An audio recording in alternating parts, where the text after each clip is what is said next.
అనగనగా సురేంద్రపురి అనే ఒక గ్రామం ఉండేది.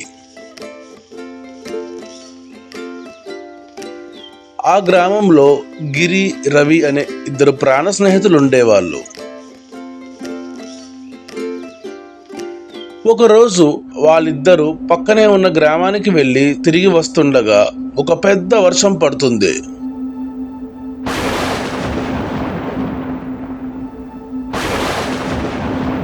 ఊరే రవి, చాలా పెద్ద వర్షం పడుతుంది. ఈ వర్షం ఇప్పుడే ఆగేలా లేదు. ఈ వర్షం నుంచి తెరవకుండా తప్పించుకోవడానికి మన గ్రామం కూడా దగ్గరలో లేదురా. అవునురా, మన గ్రామం కూడా ఇక్కడ నుండి చాలా దూరమే ఉంది. మనం ఈ వర్షంలో గ్రామానికి వెళ్ళలేమురా. ఇప్పుడు ఎలారా? ఏం చేద్దామంటావు మరి?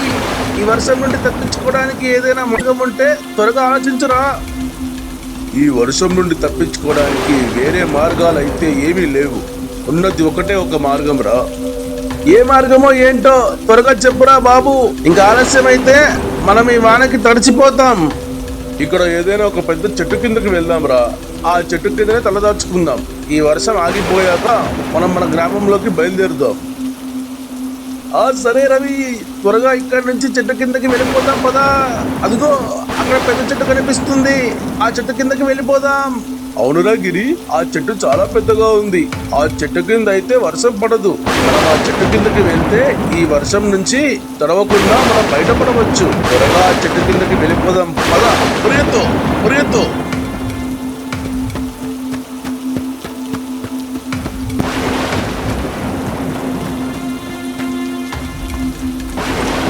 అవును గిరి, ఈ చెట్టు కింద ఏమీ వర్షం పడలేదు. ఈ వర్షం తగ్గిపోయే వరకు మనం ఇక్కడే ఉందాం. వర్షం తగ్గిన తర్వాత మనం వెళ్దాం. వర్షం నుండి తడవకుండా తప్పించుకుందామని అనుకుంటే ఇంతలోపే చలి కూడా మొదలైందిరా బాబు. బాగా చలి పెడుతుంది. అవునురా, నాకు కూడా చలి పెడుతుందిరా.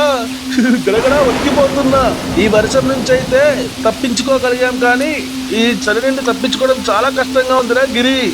ఇప్పుడు ఈ చలి నుండి తప్పించుకోవడానికి ఇంకొకటి ఏదైనా మార్గం వెతుక్కోవాలరా. లేకపోతే మనం ఈ చలికి ఇక్కడే చచ్చిపోయినట్లు ఉన్నామరా. అవునురా బాబా, ఈ చలి బాగా ఎక్కువైపోయింది. లేకపోతే ఇక్కడే గడ్డగట్టుకు పోయేలా ఉన్నామే. తొందరగా ఏదో ఒక మార్గం ఆలోచిద్దాం.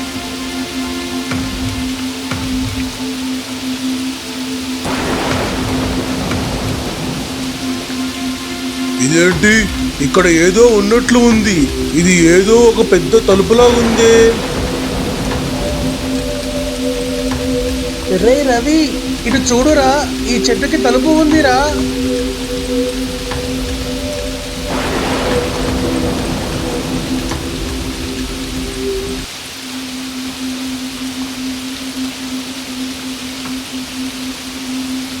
అవునురా గిరి, అయినా ఈ తలుపులు ఇక్కడ ఎందుకుందో అర్థమవ్వట్లేదురా. ఇక్కడ తలుపు ఎందుకుంది, ఎవరు పెట్టారని ప్రశ్నలు అడగకుండా ముందు లోపలికి వెళ్దాం పదరా బాబు. ఇక్కడ చలి ఎక్కువగా ఉంది. ఈ చలికి తట్టుకోలేకపోతున్నాను రా. త్వరగా తలుపు తెరిచా లోపలికి పోదాం పదా.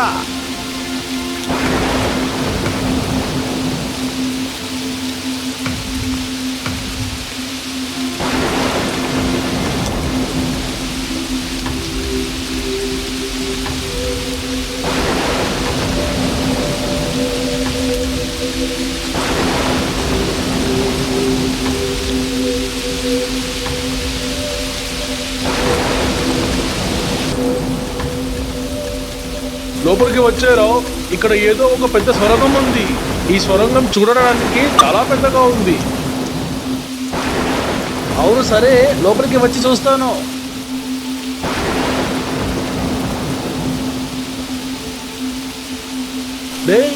ఈ సొరంగంని చూస్తుంటే పూర్వకాలంలో రాజులు కట్టినట్టుగా అనిపిస్తుందిరా.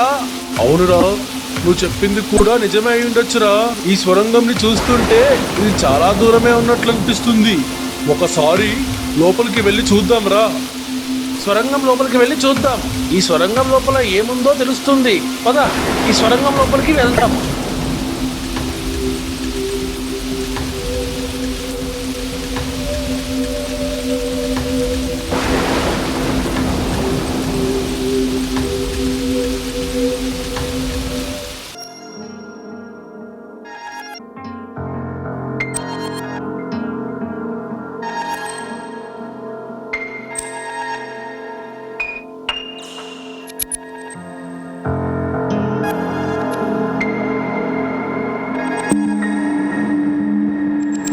రే రవి, ఈ స్వరంగం కట్టిన రాజు ఎవడో కాని చాలా పెద్ద స్వరంగమే కట్టించాడు రా. స్వరంగం లోపల చూస్తుంటే ఈ స్వరంగం చాలా దూరంగాను ఇంకా చాలా పెద్దదిగాను ఉన్నట్లుందిరా గిరి. అవునురా, మనం ఈ స్వరంగం లోపలికి వచ్చాక చాలా దూరం నడుచుకుంటూ వచ్చేసాం. అయినా ఈ స్వరంగం ఇంకా వస్తూనే ఉందిరా. అంతేకాదురా, ఈ స్వరంగంలో చూస్తుంటే ఇక్కడ చాలా దారులు కనిపిస్తున్నాయి.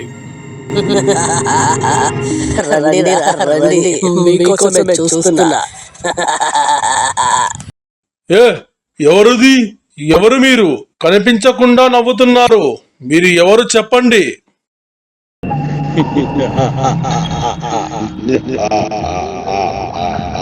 రే గిరి, ఇక్కడ ఏదో తేడాగా ఉందిరా. మనం బయటికి వెళ్ళిపోదాం పదరా. మనం ఇక్కడే ఉంటే ఏమైపోతామో తెలియట్లేదు. ఇక్కడ అంతా ఒక మాయలాగా ఉందిరా. త్వరగా ఇక్కడి నుంచి బయటికి వెళ్ళిపోదాం పదరా. పదరా బాబు పద. ఎక్కడికి వెళ్ళేది? ఈ స్వరంగం లోపలికి రావడం, ఈ స్వరంగం నుంచి మళ్ళీ తిరిగి బయటికి పోవడం ఎంతో ఇష్టమేనా? చెప్పండి రా. అక్క, ఎవరక్క మీరు? మా ఇద్దరికి కనిపించకుండా మమ్మల్ని ఇంతలా భయపెడుతున్నారు. వామ్మో! అయినా నువ్వు భయపడితే భయపడిపోవడానికి నేనేమైనా చిన్నపిల్లని అనుకుంటున్నావా? గిరి ఇక్కడ దుమ్ము దులిపేస్తా. రే గిరి, ఇక్కడ ఏదో దయ్యం ఉన్నట్లుందిరా. ఆ దయ్యంతో మన గొడవద్దురా బాబు. మన దారి మనం వెళ్ళిపోదాం పదరా. ఓ, ఎక్కడికి వెళ్ళిపోదామని అంటున్నారు? నా అనుమతి లేకుండా మీరు బయటికి వెళ్ళలేరురా మూర్ఖులారా. మేము బయటికి వెళ్ళడానికి నీ అనుమతి మాకు ఎందుకు? నీ అనుమతి లేకుండానే మేము బయటికి వెళ్ళలేమంట. నీ కాకమ్మ కథలు నా దగ్గర చెల్లవు. రే గిరి, నువ్వు గమ్మునుండ్రా బాబు. అది దయ్యం రా. దానితో మనం గొడవ పెట్టుకుంటే అది మన తాట తీస్తుంది. ఈ దయ్యంతో కొట్టించుకోవడము మనకి అవసరమా చెప్పు. రే రవి, నువ్వు ఆగురా. ఎప్పుడు భయపడుతూనే ఉంటావు. ఆ దయ్యం మనకే సవాలు చేస్తుంది. ఆ దయ్యం నాతోనే పెట్టుకుంటుంది. దాని సంగతి ఇప్పుడే నేను చెప్తా. వస్తాయి దయ్యం. ఏంటే నువ్వు కనిపించకుండా మాట్లాడడం కాదే, కనిపించి మాట్లాడే.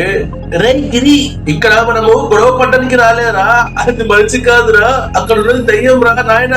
ఆ దయ్యాన్ని రెచ్చగొట్టద్దు. నువ్వు గమనుండ్రా బాబు. ముందే ఆ దయ్యం నా అనుమతి లేకుండా బయటకు వెళ్ళలేనంటుంది. ఆ దయ్యంతో గొడవ పెట్టుకుంటే మనకి ఏ గతి పడుతుందో ఏంటోరా. అమ్మో, ఊహించుకుంటేనే భయంగా ఉందిరా.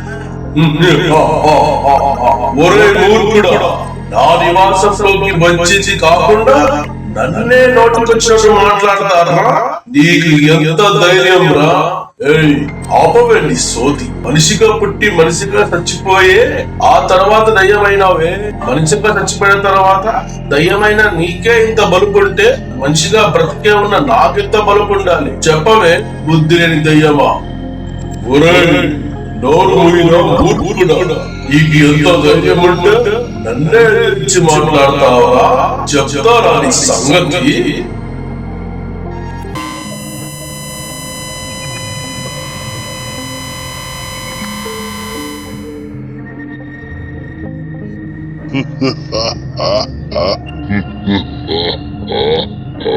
ఒరే డింబక, నా మాటకే ఎదురు చెప్తారా?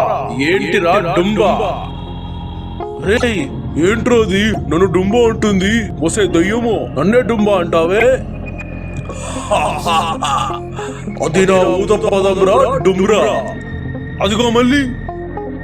మర్యాదగా నేను చెప్పింది వినండి. ఎన్నో సంవత్సరాల నుండి బాగా ఆకలి వేస్తుంది. రాక రాక నా దగ్గరికి మంచి ఆహారం వచ్చింది. ఈ రోజు మీ ఇద్దరిని ఫ్రై చేసుకొని తినేస్తాను. ఒరేయ్, మేమేమన్నా ఆలుగడ్డ అనుకుంటావారా ఫ్రై చేసుకొని తినడానికి? మనుషులం రా. నాకు ఆలుగడ్డ కంటే మనుషులే చాలా బాగా రుచిగా ఉంటాయి. ఇది ఏం ఏంట్రా, ఏదేదో వాగుతున్నాడు? పిచ్చి పట్టిందా ఏంట్రా వీడికి? మీ మీద ఇప్పుడు ఇక్కడే అగ్గిని విసిరి ఇప్పుడే మిమ్మల్ని ఫ్రై చేసుకొని తింటారా? నాకు ఆహారం అవ్వడానికి రెడీ అవ్వండి రా.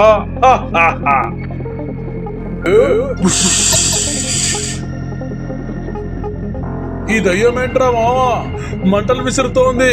ఈ దయ్యానికి మంటలు విసిరే శక్తి ఉన్నట్లుందిరా. లగెత్తురా లగెత్తు. ఆ మంటలు మన మీద పడితే అయిపోతాం రా మావా, లగెత్తు. త్వరగా ఇక్కడ నుండి ఉరుకుతాం, పదరా మావా. ఇప్పుడు చూడండి రా నా దెబ్బ. ఒరేయ్ రవి, ఈ ముసలి దయ్యం గాడు ఈ రోజు మనల్ని చంపి నిజంగానే తినేలా ఉన్నాడు రా. రేయ్ పరిగెత్తు మామ పరిగెత్తు. ఈ దెబ్బతో అయిపోయారా మీరు. అమ్మో ఈ అగ్గేంద్ర నా వెంట పడుతుంది. ఏంట్రా బాబు, ఇది నా పిర్ర మీద మంట కొట్టింది. అబ్బో నా పిర్ర కాలిపోతుందిరా బాబా, కాలిపోతుందిరా. అయ్యయ్యో చాలా ఇంకా కావాలి. ఈ దయ్యం బాగా ఉరికిస్తుందిరా నాయనా. అవునరా రవి, అనవసరంగా దాంతో పెట్టుకున్నాం రా. ఎందుకు పారిపోతున్నారా?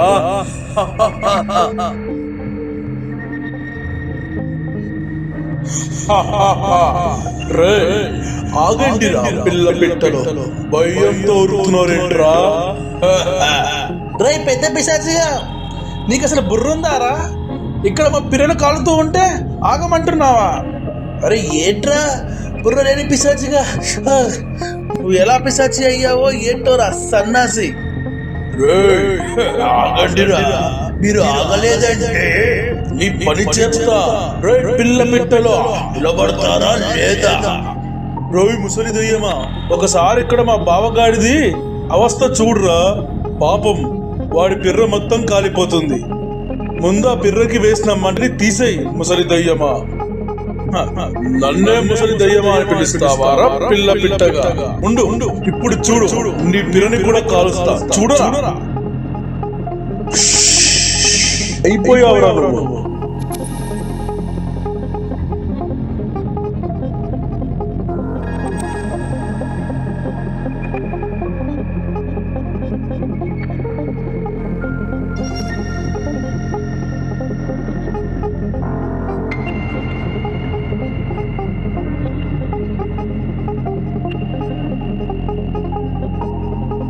అబ్బో నా పిర్ర మీదకు విసిరాడు రా మంట ఈ ముసలోడు.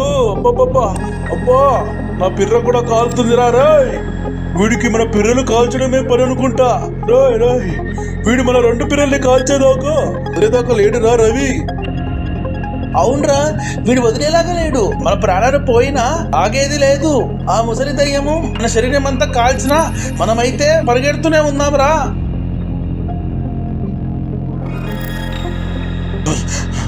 నాకు ఒక ఐడియా వచ్చిందిరా రవి. ఏంట్రా అదేంటో చెప్పురా త్వరగా. ఆ దయ్యాన్ని ఇంకా బాగా రెచ్చగొట్టి ఇంకా కోపం వచ్చేలా చేద్దాం. అప్పుడు ఆ దయ్యము మన మీద కోపంతో ఇంకా పెద్ద మంట విసురుతుంది. అప్పుడు మనం ఎలాగైనా ఆ మంటను తప్పించుకొని ఆ మంటను తిరిగి దయ్యానికే తగిలేలాగా చేద్దాం. ఏమంటావురా? రేయ్ నీ ఐడియా సూపర్ మామ. మన పిల్లల్ని కలుస్తుందా? ఇప్పుడు చూడు మామ, ఆ ముసలి దయ్యంని ఎలా రెచ్చగొడతాను. ఏ ముసలి దయ్యం, బాగా బలిసిందిరా నీకు. మా మీదకే మంటని విసురుతావా?